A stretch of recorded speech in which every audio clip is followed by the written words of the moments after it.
Thank you.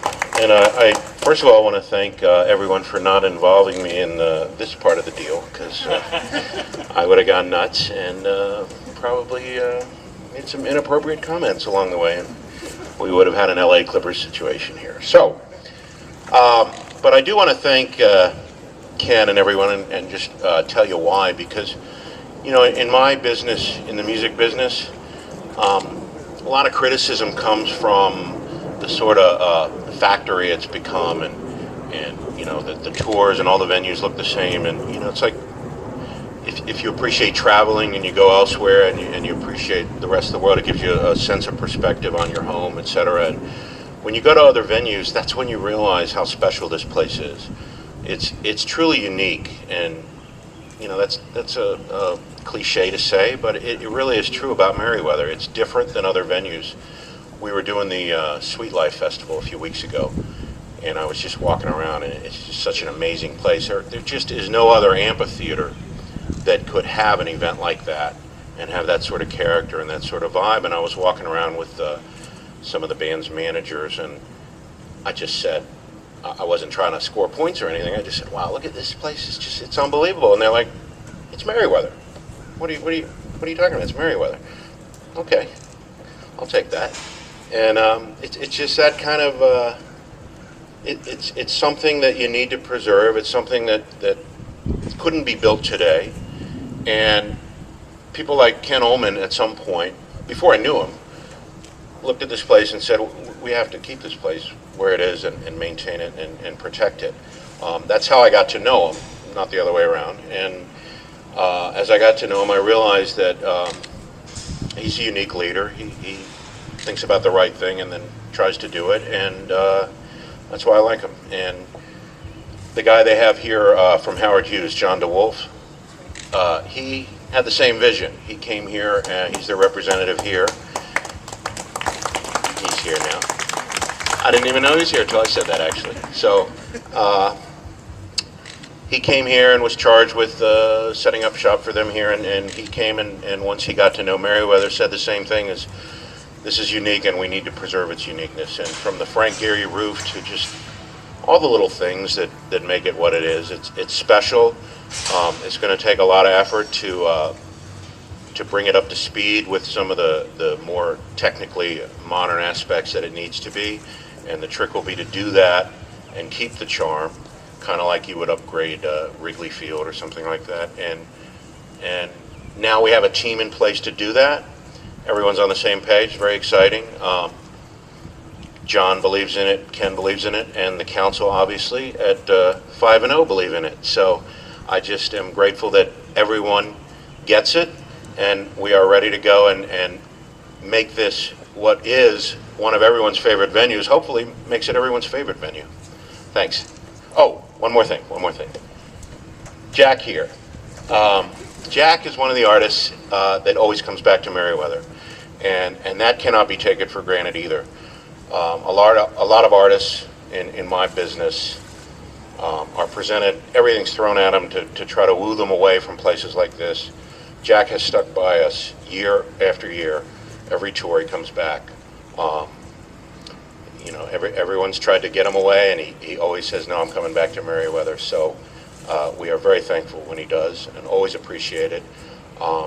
He's been a big leader in the ecological, eco-friendly stuff. When he first came to us, on one of his tours, he started getting proactive about that, and before he would confirm a date, he would send a list of things, you know, do you do this, do you recycle, do you do, and we already did that stuff. So we're like, yes, we already do that, we know that. And he said, but do you do this and this and this? Oh, well, no, but we could. And so a lot of the stuff we do were ideas from Jack and his people, but starts with Jack. And, you know, he's the kind of guy that cares, and can't thank him enough. So, Jack? Thanks a lot. Feel so official behind here. You know, this is actually a really special place for me. It's probably why I started playing music in a band, was because of hearing a band called Fugazi. I can actually remember where I was in my car the first time I heard a Fugazi song come on the radio. And yesterday was a really special day for me. I got to hang out with Ian MacKaye for the whole afternoon. And, you know, so be back here, my perspective from being a music fan and being somebody who went to a lot of shows growing up, my favorite bands helped to shape the person I am today and the way I looked at the world. And so more from being a music fan, I know what it's like to come to a show. But now I'm actually on that side of it, and I'm up on the stage. And I realize when I look out and I see a lot of younger fans come into a show, it's a gathering place. It's a very special time, you know, when you have your favorite band come through town. And we try not to have it come from the stage so much, but we provide a place. We call it the Village Green. It's up here behind you guys. And what we do is we invite local nonprofit groups from every town we play in to come and be part of it, so they can, as the fans are coming in, we try to draw their attention over there before the show starts. They can be getting a lot of new members for their groups, and then also from the night we donate money to these groups, and we do matching programs and find ways that we can keep supporting these groups even after we leave town. So for me, the idea has always been, how can we leave a town in better shape than when we got there? Because at some point I looked around, I realized we had a lot of buses, a lot of trucks as this grew into what it is now, and we didn't want to just roll through town and just be another show. We wanted to make it special, and part of that is from my experience growing up and listening to bands like Minor Threat and Fugazi, and how special those shows were when they'd come through my hometown.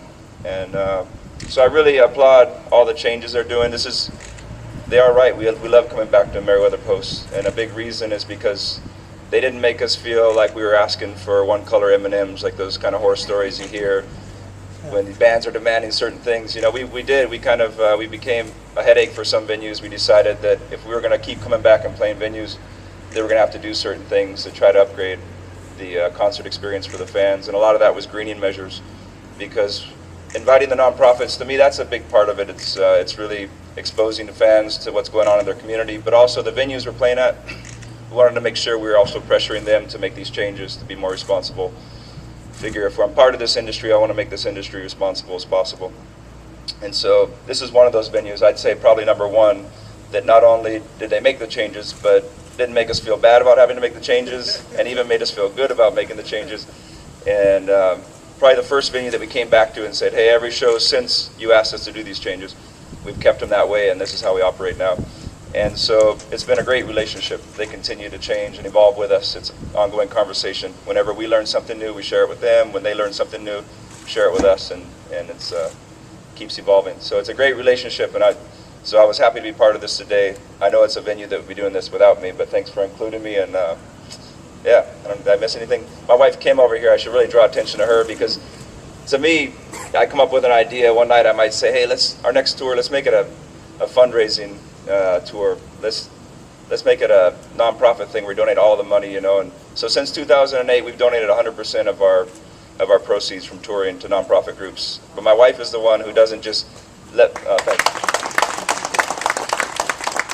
But she's the one that tomorrow morning when we wake up, after I maybe say that idea, she's the one that actually makes a list and says, okay, let's start ticking the boxes, how are we going to do this, and holds me to it. And so, you know, I get a lot of the credit, but really my wife's the one behind all this. Her name's Kim, and she's standing over there blushing right now. So I just want to thank her for doing all the hard work. I get to play music and have the fun part. She does all the hard work. So thanks for having me here today. Thanks, appreciate it.